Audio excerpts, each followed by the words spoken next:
Today, I want to examine some very interesting research coming out of the Life Course Center by Thomas Zajac and Wojciech Tomaszewski. I am so sorry for butchering those Polish names.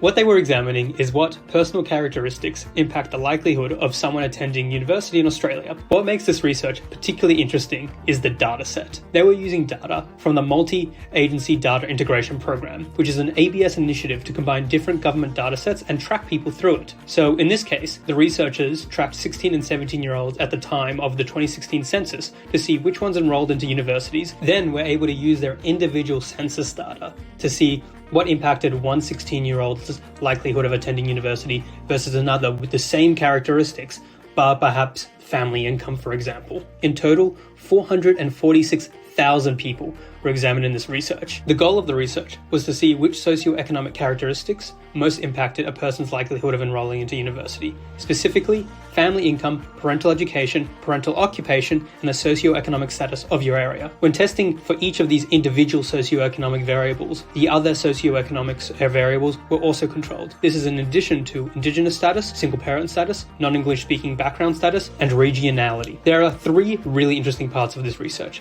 First, seeing how each different socioeconomic variable impacted the likelihood of going to uni and which one had the greatest impact. Second, how the impact of each variable changed depending on if you controlled for other socioeconomic variables. Finally, the impact on the other control variables had on attending university. So let's start with looking at family income. So looking at this table doesn't say much at first. So let me explain.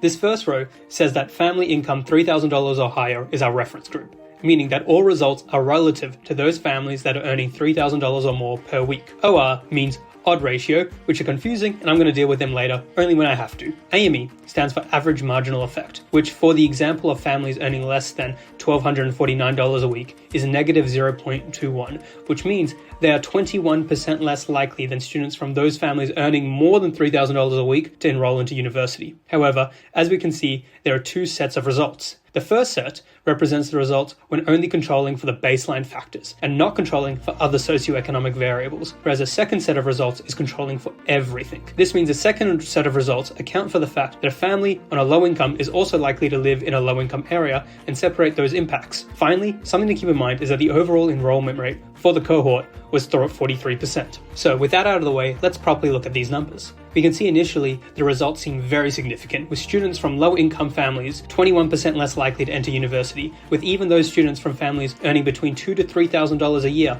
still being 12% less likely to enter university than those students from families earning more than $3,000 a week. However, once we control for other socioeconomic factors, the results collapse, with the impact looking really scarce at about 2 to 3%, with minimal difference across income groups. This is obviously pretty interesting, as it suggests a family's income is not really so important when considering the likelihood of entering university. So, maybe parental occupations are more impactful. Yes and no. Parental occupations are split into three categories. First, low-skilled workers such as machine operators, drivers, laborers, and the unemployed. Second, medium-skilled workers such as technicians, tradies, and admin workers.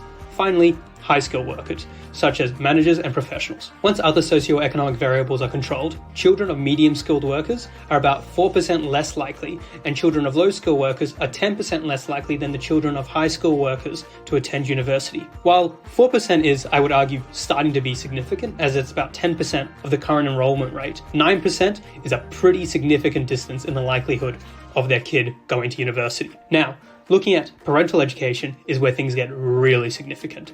Children whose parents only completed year 11 or less were 26% less likely to attend university compared to those whose parents have a degree. Furthermore, children of parents who either graduate or have a diploma are 18% less likely to attend university compared to those kids whose parents have a bachelor's or higher. These numbers are post-accounting for other socioeconomic variables. This indicates that a lot of the drop in the earlier numbers, once accounting for socioeconomic factors, was very likely due to the fact that parental education was being conflated with income or occupation. The last socioeconomic variable that we're looking at was the socioeconomic status of your area. For context, in Australia, this is split up into 5 levels, with the 5th quintile representing the top 20% of areas in Australia, and down to the 1st quintile, which represents the bottom 20% of areas in Australia. Here we can see, to the researcher's surprise, pretty significant factors even when controlling for personal socioeconomic factors. The researchers were surprised for two main reasons. First, area-based examinations are generally considered worse as they are far less personal than data using personal characteristics that we used above. Second, a low socioeconomic area is still quite diverse, and therefore, general area statistics are suspected to be improved by families of higher socioeconomic status living in low socioeconomic areas. However, here we can see that if you live in the lower socioeconomic area, regardless of your personal family's educational background, income, or occupation, you are still 19% less likely to attend university than someone in a top area. For each area you will go up, you are 3 to 4% more likely to attend university, with the jump between the second best area and top area being 8%. Finally, I want to look at the impact that the more demographic control variables had when accounting for all the above socioeconomic variables. An important note here is that the numbers I will be showing will be odds ratios. The odds of something occurring is not the same as a probability of something occurring. This means do not take these numbers too literally. For example, women had an odds ratio of 2 compared to men. This does not necessarily mean women are twice as likely to enroll in universities compared to men, but it does mean they were quite more likely to enroll. Indigenous peoples had an odds ratio of 0.45, which is quite significant as it is the third worst odds ratio so far, just behind lower socioeconomic areas. Students from non-English speaking backgrounds had an odds ratio of 2.8 compared to those from English speaking backgrounds, which is really high. Children of single parents had an odds ratio of 0.77, which is also quite significant. Finally, examining where in Australia students are coming from, the odds of enrolment vary considerably. Compared to if a student comes from a major city, inner regional Australia had an odds ratio of 0.64. Outer regional Australia of 0.65, before massively dropping off at remote Australia at 0.43, and finally very remote Australia at a whopping 0.22. Anyways, I thought this was a really interesting study with some pretty interesting ideas, and I hope you all enjoyed. Thanks.